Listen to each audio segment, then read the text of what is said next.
Good morning. It's a Friday edition of TVC Breakfast. TGIF, as it is said. Yeah. We're streaming live on YouTube, and you can connect with us on Twitter using the hashtag TVC Breakfast.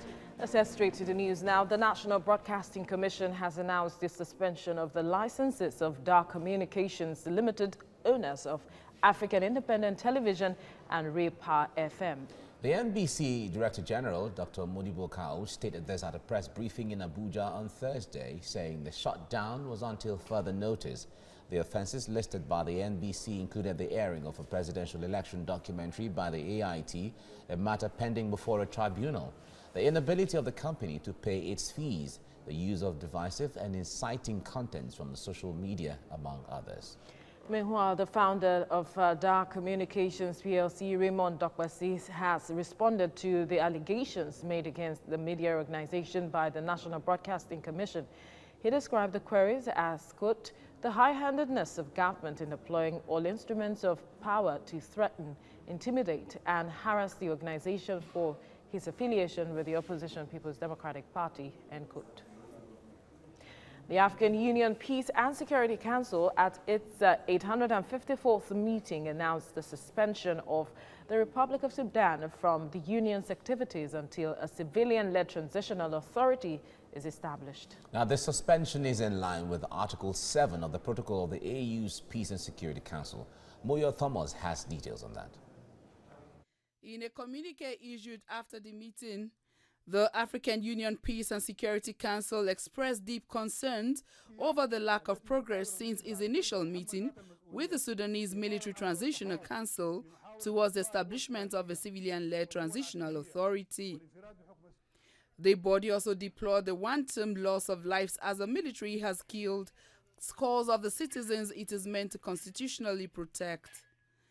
These events have strengthened the Union's resolve to support Sudan's citizens in their aspirations to restore constitutional order and democratic transformation as contained in the Cairo Declaration and Lomé Declaration.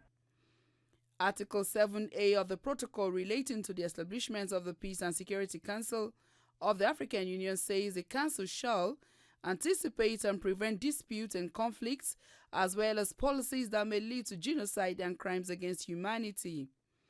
Section G of the article gives powers to the Peace and Security Council to institute sanctions whenever an unconstitutional change of government takes place in a member state, as provided in the Lomé Declaration. The breakdown of relative peace in Sudan started in the early hours of 11th April 2019, when President Omar al-Bashir was removed from power by the Sudanese armed forces following protests from the people. Moya Thomas, TVC News, Abuja. Members of a family in Gombe State got more than they bargained for when they went to the hospital to see the corpses of a loved one. They were beaten by prison officials in whose custody the family member died. What more? They were detained. The incident was captured by TVC News correspondent Larry Adeyemi.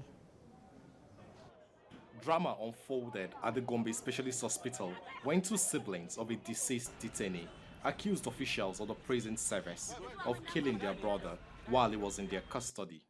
They also alleged that the prison service did not provide the deceased Nura Nuhu adequate medical care while ill before he was brought to the hospital dead. While both were weeping and being consoled by the hospital staff, officers of the prison service came into the hospital, beating up the relatives and detaining one of them in the full glare of journalists.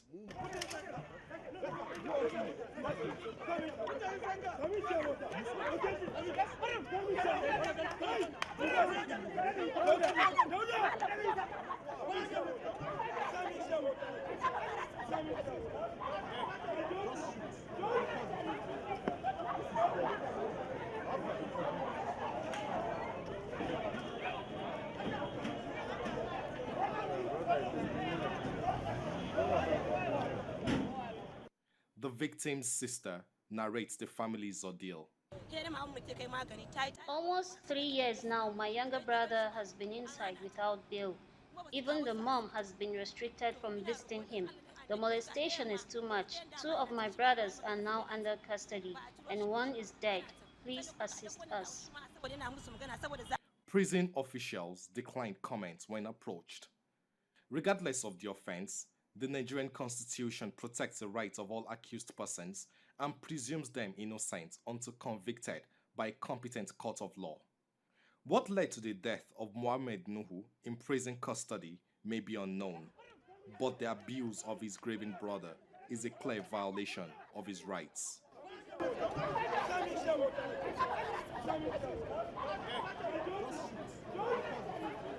Landry Adiemi, TVC News, Gombe. The prison authorities need to do something That about was a very crude way, a very barbaric way of approaching any issue as far as a civilized country in the 21st century their is loved concerned. one.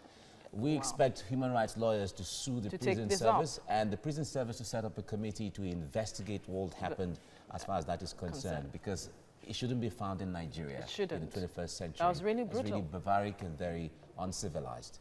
Moving on now, the police say that its Operation Puff Adder, launched on the 5th of April, has been successful. The Inspector General of Police, Mohammed Adamu, says 2,175 suspects have so far been arrested for kidnapping, armed robbery, murder and courtesan. These were the reasons the operation was set up, with the most recent parade of arrested suspects taking place on Monday.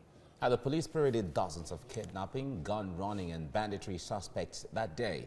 The police boss also said that 834 arms, 19,000 live ammunition and 2 rocket launchers have been recovered since the launch of the operation.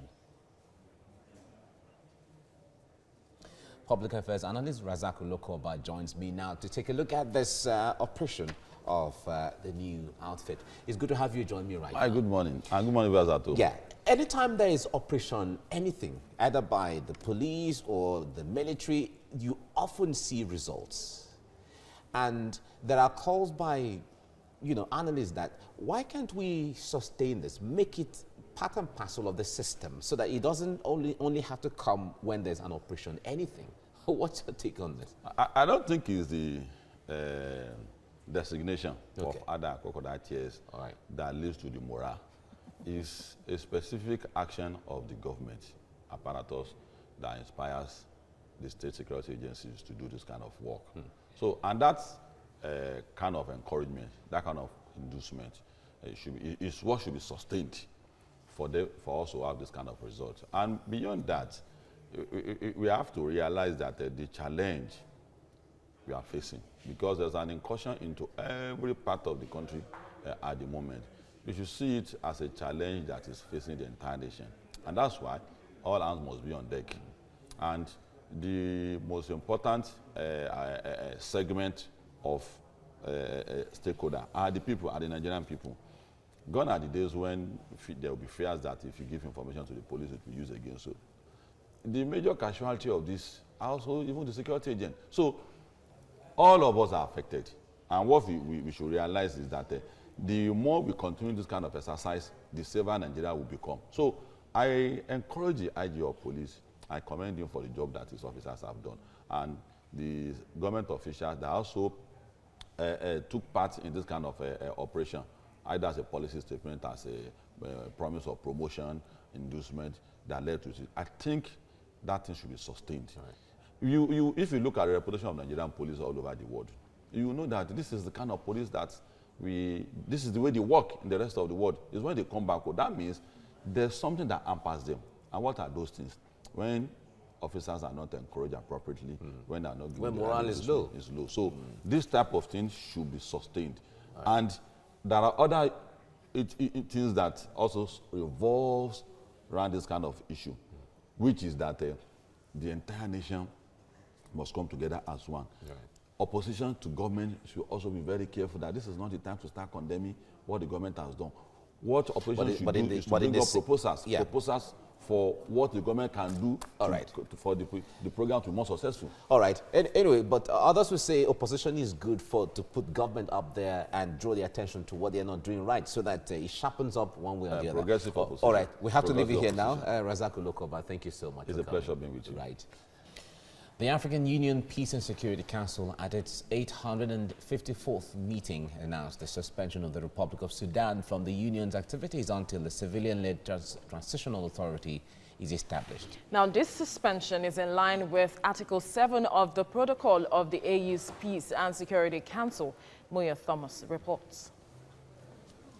In a communique issued after the meeting, the African Union Peace and Security Council expressed deep concerns over the lack of progress since its initial meeting with the Sudanese Military Transitional Council towards the establishment of a civilian-led transitional authority. The body also deplored the one-term loss of lives as the military has killed scores of the citizens it is meant to constitutionally protect. These events have strengthened the Union's resolve to support Sudan's citizens in their aspirations to restore constitutional order and democratic transformation as contained in the Cairo Declaration and Lomé Declaration. Article 7A of the protocol relating to the establishment of the Peace and Security Council of the African Union says the Council shall anticipate and prevent disputes and conflicts, as well as policies that may lead to genocide and crimes against humanity. Section G of the article gives powers to the Peace and Security Council to institute sanctions whenever an unconstitutional change of government takes place in a member state, as provided in the Lomé Declaration. The breakdown of relative peace in Sudan started in the early hours of 11th April 2019, when President Omar al-Bashir was removed from power by the Sudanese armed forces following protests from the people. Moya Thomas, TVC News, Abuja. Now, 6 protesters have been shot during a march on a military checkpoint in the palace of the district head of a town in Furore local government area in Adamawa State. Thursday's demonstration by local motorcycle operators is in protest of a ban on their activities in the state. We have details in this report. Members of the Motorcycle Riders Association are unhappy about last month's ban by the military on their activities across the states. They say their livelihood depends on it. Having first gone to the palace of the district head to register their displeasure, they next headed for the military checkpoint, where they came face to face with armed personnel. The resultant scuffle left 6 of their members shot and wounded. Spokesman of the Adamawa State Command of the Nigeria Police recounts events that led to the violent incidents. Police received report that there was violence, protest in Kurin. And according to the report, the violence was being organized by Okada riders. They took the violence, they took the protest to the district head palace, and it became so violent. From there, they proceeded to the military checkpoint, and there, in order now to disperse the protesters, spray bullets hit some people, and we don't know the number of casualties yet. The state government says it has already taken measures to prevent further violence.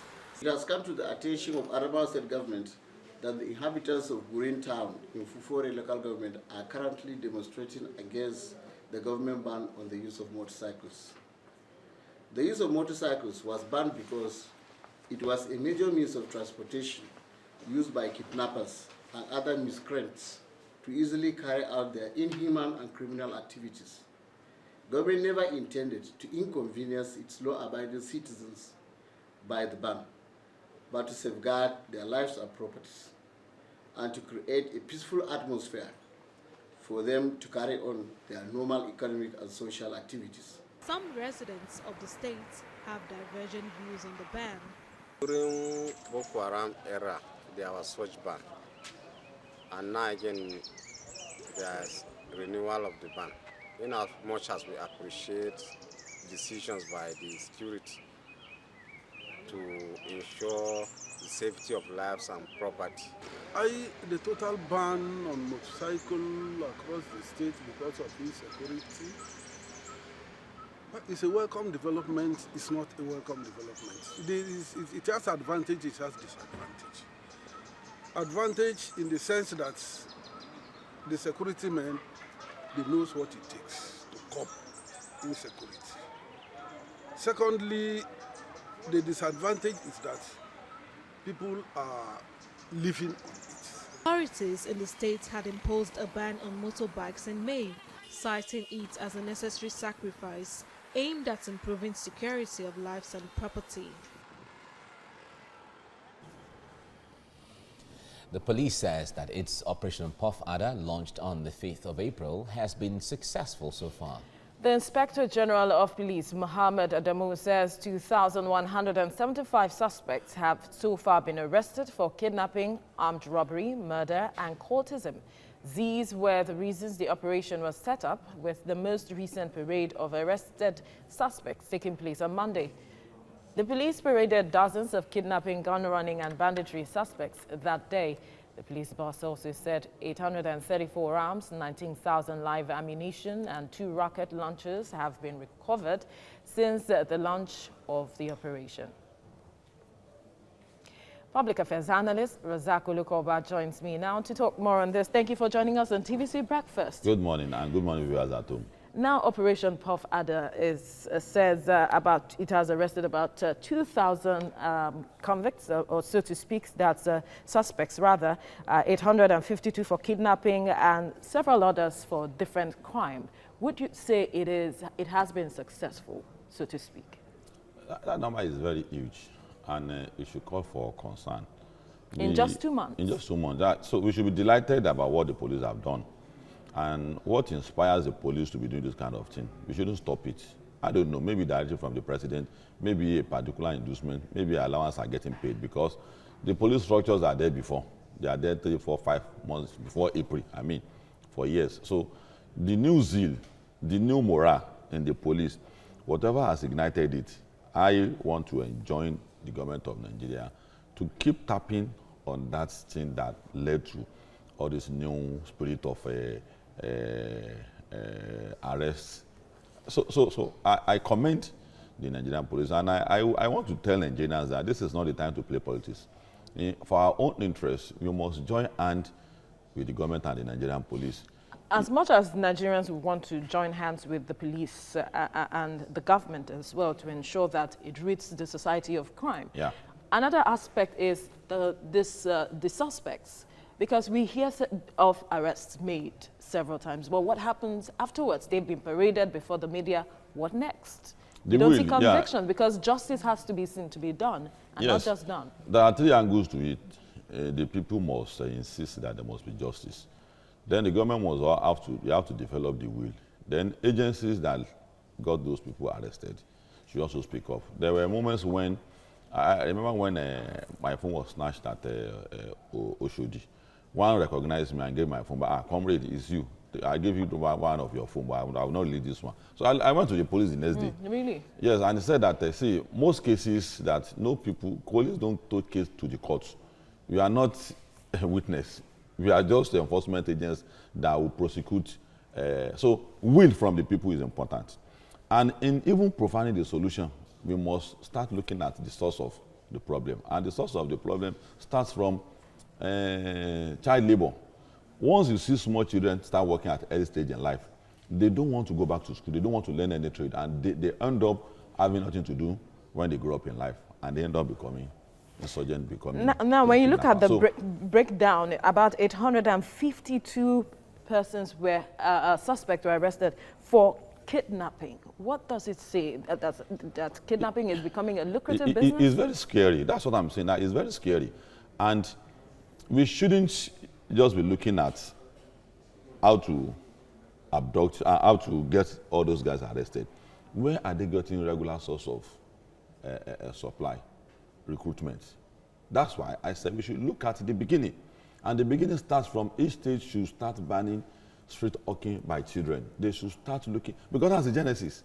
Really? Majority of these guys don't have any particular trade. In just strange cases that you discover that some of them are graduates, some of them have one particular trade. But in most cases, they are adults who have lived idle life as children, that they grew up into that. So we're in a moment where we have to be very careful in looking at it. Right. This is the time the police structure needs a lot of encouragement. Look at what they have done. Okay. The most hated agency in Nigeria is the police. But they say they are our friend anyway. Yeah, but now look at what they are doing. Right, so we need every encouragement to make them to continue what they are doing. All right, Razak Olukoba, thank you for your time on TVC Breakfast.